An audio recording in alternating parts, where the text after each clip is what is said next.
আসসালামু আলাইকুম রহমতুল্লাহি ওয়া সম্মানিত প্রিয় তিনই মুসলমান ভাই ও বোনেরা, যে যেখান থেকে দেখছেন আশা করছি সকলেই ভালো আছেন, সুস্থ আছেন। প্রিয় দিনী মুসলমান ভাই ও বোনেরা, মাত্র একটি বার এই দোয়াটি পড়বেন তো আল্লাহ তাআলা আপনাকে নিরাপত্তা দান করবেন। আপনার রিজিকের মধ্যে এমন বরকত হবে আপনি কল্পনাও করতে পারবেন না। এজন্য আপনি ফজরের ফরজ নামাজ পড়ে, আবারও বলছি, ফজরের ফরজ নামাজ অর্থাৎ যেই নামাজটা ফজর মানে ভোরবেলা পড়া হয়, এই নামাজ পড়ার পরে আপনি মাত্র একবার পড়বেন। একবার পড়লেই আল্লাহ তাআলা আপনাকে গুরুত্বপূর্ণ একটি নিয়ামত দান করবেন। সেটি হচ্ছে আপনার যে আশেপাশে শত্রু থাকে, এখন বলেন তো কার শত্রু না থাকতে পারে? কম বেশি শত্রু থাকতেই পারে। সেজন্য এই শত্রু থেকে যদি আপনি নিরাপত্তা পেতে যান, তাহলে আজকের এই আমলটি আপনার জন্য অত্যন্ত গুরুত্বপূর্ণ। কারণ শত্রুর মায়ের খাইয়ে আপনি যদি হাসপাতালে যান, শত্রুর আক্রমণে ক্ষতিগ্রস্ত হওয়া এটা অনেক বড় একটা খারাপ জিনিস। এই জন্য প্রিয় সম্মানিত দ্বীনি মুসলমান ভাই ও বোনেরা, আপনারা যারা আমার প্রতিনিয়ত ভিডিও দেখে যাচ্ছেন, আমি আপনাদের শুকর আদায় করি আলহামদুলিল্লাহ।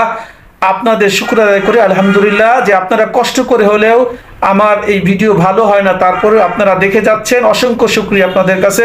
এই জন্য দয়া করে যারা নতুন আছেন সাবস্ক্রাইব করবেন, আর যারা পুরাতন আছেন তারা কমেন্ট করে জানাবেন এবং লাইক শেয়ার করবেন ইনশাআল্লাহ। প্রিয় দর্শকবৃন্দ, আমি ছোট্ট যে দোয়াটি পড়তে যাচ্ছি, এই দোয়াটি মাত্র একবার পড়বেন। আপনি যদি ইচ্ছা করেন ফজরের পরে পড়তে পারেন, আবার এশার নামাজের পরেও একবার পড়তে পারেন। দুইবার পড়লেও কোনো সমস্যা নাই, পাঁচবার পড়লেও কোনো সমস্যা নাই, পাঁচ ওয়াক্ত নামাজে পড়লেও কোনো সমস্যা নাই। নির্দিষ্ট নাই যে একবারই পড়তে হবে, বেশি পড়া যাবে না, বিষয়টা এরকম না। প্রিয় সম্মানিত দ্বীনি মুসলমান ভাই বোনেরা, আমি প্রতিনিয়ত আপনাদের জন্য কষ্ট করে ভিডিও নির্মাণ করছি, তৈরি করতেছি একমাত্র আপনাদের ভালো থাকার জন্য দুনিয়াতে এবং আখিরাতে। প্রিয় দর্শক, দুনিয়াতে আমাদের অনেক রিজিক দরকার, তার মধ্যে একটা নিয়ামত হচ্ছে সুস্থতা। সুস্থতাও মানুষের অনেক বড় একটা রিজিক, এই জন্য সুস্থ থাকতে হবে। আর সেজন্য যদি শত্রুর আক্রমণ থেকে আপনি রক্ষা পেতে চান, তাহলে আল্লাহ রাসূল সাল্লাল্লাহু আলাইহি সাল্লাম যে দোয়াটি শিখিয়েছেন, আপনি সেই দোয়াটির উপরে আমল করেন। দোয়াটা হচ্ছে আল্লাহুম্মা ইন্না নাজআলুকা মিন নুহুরিহিম ওয়া নাউযু বিকা মিন শুরুরিহিম। ছোট্ট এই দোয়াটা কিন্তু, আল্লাহুম্মা ইন্না নাজআলুকা মিন নুহুরিহিম ওয়া নাউযু বিকা মিন শুরুরিহিম। হে আল্লাহ, আমি আপনার কাছে আশ্রয় চাই। আল্লাহুম্মা নাজআলুকা, আমাকে দান করেন শত্রুর হাত থেকে, শত্রুর অনিষ্ট থেকে আমি আপনার উপরে নির্ভর করি, এবং নাউযু বিকা, এবং আপনার কাছে আশ্রয় চাই মিন শুরুরিহিম, এবং সমস্ত প্রকার অনিষ্ট থেকে আপনার কাছে আশ্রয় চাই। তো এইভাবে দোয়া করবেন। এই দোয়াটি নবীজি সাল্লাল্লাহু আলাইহি সাল্লাম শিখিয়েছেন, আবু দাউদ শরীফের হাদিসের মধ্যে আছে, অন্যান্য কিতাবের মধ্যেও আছে।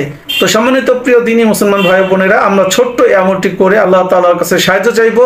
তাহলে আল্লাহ তাআলা আমাদেরকে শত্রুর আঘাত থেকে, এখন শত্রু বলতে আমরা শুধু মানুষদেরকেই বোঝাবো না, আমাদের শত্রু বলতে মনে করেন আপনার জিন শয়তান আছে, হ্যাঁ, মানুষ শয়তান আছে, তারপরে আপনার গাড়ি ঘোড়া আছে, বিভিন্ন ধরনের মুসিবত আছে। এই জন্য আমরা এই দোয়াটা পড়বো, যাতে করে আল্লাহ তাআলা বিভিন্ন শত্রু থেকে আপনাকে সকলকে হেফাজত করেন। এই জন্য ভিডিওটা শেয়ার করবেন। সকলে ভালো থাকবেন, সুস্থ থাকবেন। আসসালামু আলাইকুম।